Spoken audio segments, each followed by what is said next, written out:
Hello guys, দেখুন এখন বাজে ঘড়িতে 12:30 আর ঢাকার রাস্তাঘাটে কি প্রচণ্ড জ্যাম। আসলে এটা রাত বা দিনের কোনো ব্যাপার না, এখন বর্তমান এই জ্যামটা প্রচণ্ড দেখা দিয়েছে। আর বর্তমান বাংলাদেশের অবস্থা খুবই খুবই খারাপ। আপনারা যে যেখানে আছেন অনেক অনেক সতর্কভাবে চলাফেরা করবেন। আর আমার হঠাৎ করে রাত্রে ক্ষুধা লেগে গেল, এখন ভাবছি কি খাওয়া যায়। তাই ঘরে ছিল রুটি আর ফ্রিজে ছিল ডিম, ভাবছি যে সেটা দিয়ে একটা রেসিপি করে নিই।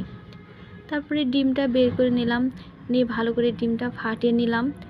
আর আপনার ডিমের মধ্যে আমি একটু লবণ দিয়েছি আর স্বাদের জন্য সামান্য একটু চিনি দিয়েছি।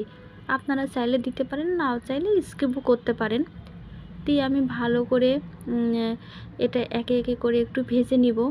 আর আমি একটু ডিম রুটি স্যান্ডউইচটা একটু পোড়া পোড়াটাই পছন্দ করি, কারণ আপনার একটু পোড়া পোড়া হইলে খেতেটা জাস্ট অনেক ভালো লাগে আর মানে অনেক স্বাদ লাগে। আপনারা আপনাদের পছন্দ অনুযায়ী করে নেবেন, কিন্তু এটা মনে করি আমি বিকালের নাস্তা বা সকালে চায়ের সাথে বা এমনি জলখাবারে ছোট বড় সবাই অনেক পছন্দ করবে। আর দেখুন আমার এইটাও অনেক মজার হয়েছিল। যাই হোক, রাতে যেহেতু ক্ষুধা লাগছে সামান্য কিছু হলেই হয়ে যায়।